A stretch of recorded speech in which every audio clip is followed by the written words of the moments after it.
Salve cercatori del mistero e benvenuti a Il mistero è servito. Ai suoi tempi Walt Disney arrivò al grande schermo per mezzo di tecniche rivoluzionarie di animazione. Produsse una grande quantità di film. Alcuni pensavano che venissero prodotti dal suo team, dalla squadra, che il suo studio creasse da solo le sue storie. Ma in realtà riciclavano dei classici del XIX secolo. Biancaneve, Pinocchio, La Sirenetta, La Bella addormentata nel bosco sono solo alcuni esempi di storie animate che Disney immortalò in film e musical. Milioni di bambini si limitarono a prendere per buone le parole di Disney su quelle storie, quelle persone e quei personaggi, senza prendersi la briga di investigare le fonti reali. Tutti sanno che questa grande compagnia ha una formula molto rigida. Consiste nel mantenere sempre la posizione più politically correct. Si mantiene su una linea editoriale molto severa, che cerca di non offendere nessuno. La grande ironia è che le fonti su cui sono basate molte delle famose pellicole animate sono di tutto tranne che infantili. Alcune infatti sono molto sinistre.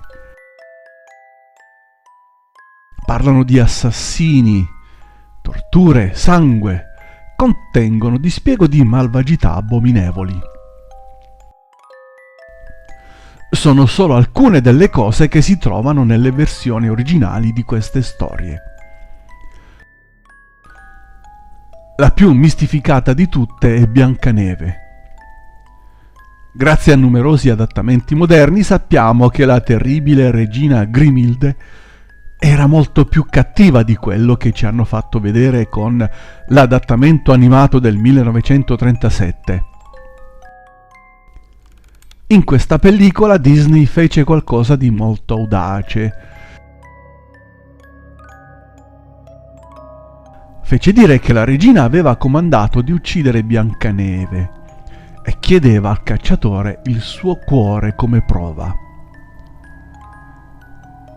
Questo è abbastanza sinistro e tragico, ma non è nulla in confronto alla versione originale.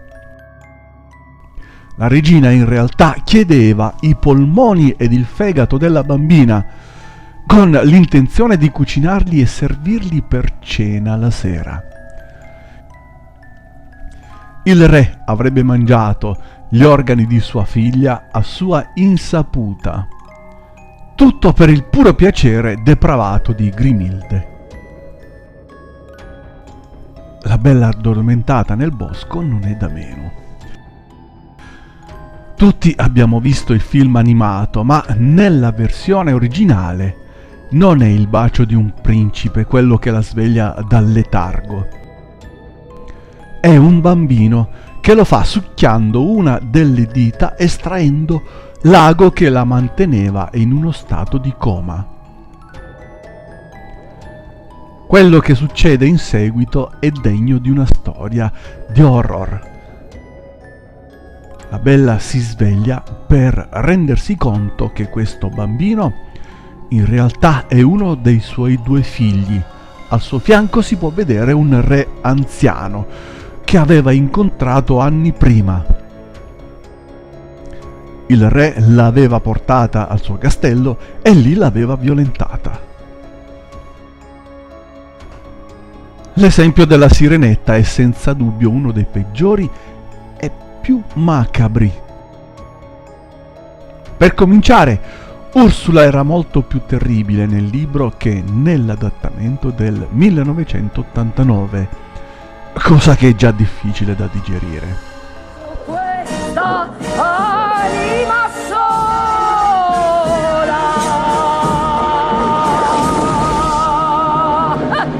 beluga se bruga, La strega accetta di convertire Ariel in un essere umano, ma a condizione che ad ogni passo che avrebbe fatto con le sue gambe di donna si sarebbe sentita come se dei chiodi si conficcassero nelle piante dei piedi. Ariel accetta questo per amore.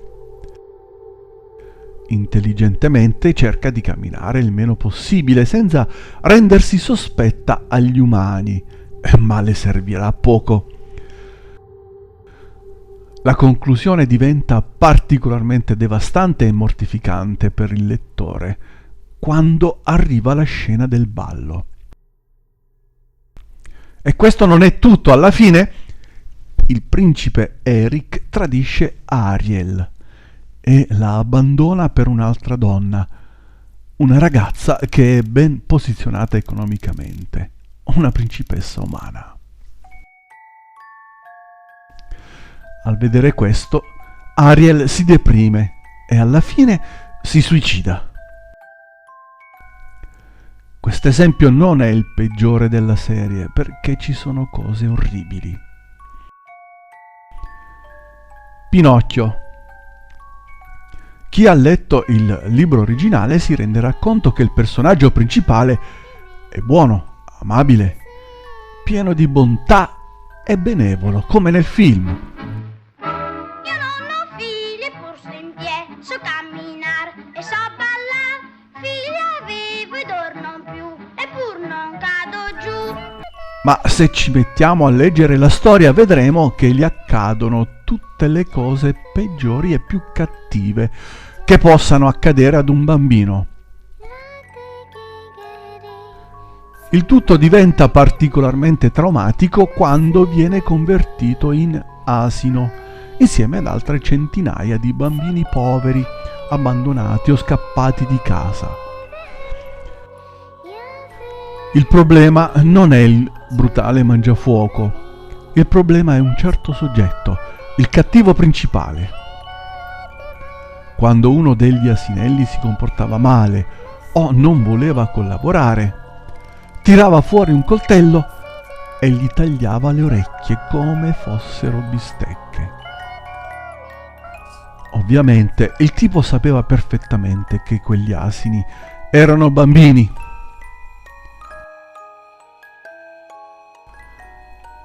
Questa rassegna comprende una delle pellicole più famose di Disney, Cenerentola. Nella versione incredibilmente modificata di Disney vediamo che Cenerentola è una adolescente sommamente umile, sofferente a causa di una matrigna abominevole e due sorellastre cattive e capricciose. Alla fine della storia, le scarpette di cristallo calzano i suoi bei piedini, rivelando che lei l'ha prescelta. Si sposa con il principe e vivono felici e contenti. Per sempre. Nella versione originale succede esattamente questo, però con una variante. Risulta che le sorellastre utilizzano dei coltelli e attrezzi per tagliarsi pezzi interi di piedi con il proposito di calzare le scarpette di cristallo. Pensavano che il principe non se ne sarebbe reso conto utilizzando delle calze. Quello che non sapevano è che il giovane contava sull'aiuto di due colombe parlanti che lo avvisarono dell'inganno delle signorine.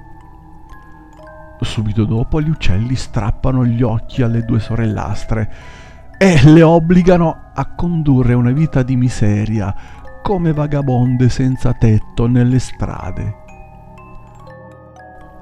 Anche se incredibile, in tempi passati la società era tanto diversa che i racconti infantili erano generalmente così.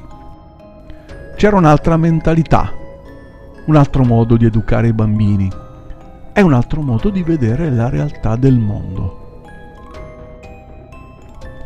Termino qui il video e se ti è piaciuto per favore metti pollice in alto e condividilo. Arrivederci. Da Il Mistero è Servito.